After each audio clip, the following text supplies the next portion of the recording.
Hey, church. Hope you guys are all doing well this week.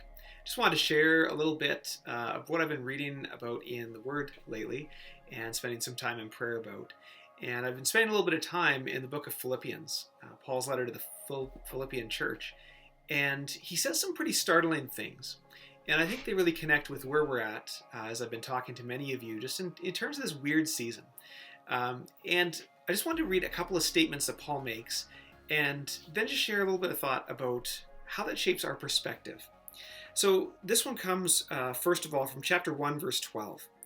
He says, "Now I want you to know, brothers and sisters, that what has happened to me has actually served to advance the gospel."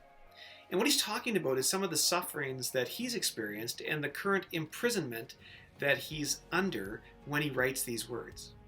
But the experiences of suffering have actually served to advance the gospel. They've had a positive impact on what Paul's been doing.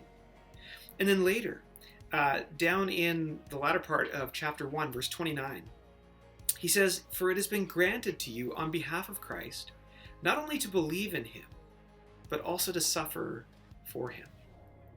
It's actually a grace from God, not only that we get to believe in Jesus, but that we have the opportunity to suffer for him. Now that seems odd for us in a world where we really try to avoid suffering at all costs.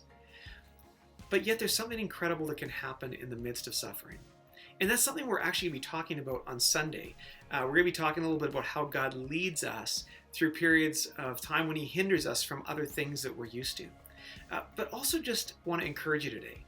In going through this time of difficulty, in this time of challenge or just general weirdness of our world, continue to lean into God. He is not surprised by this. He's got a purpose for this.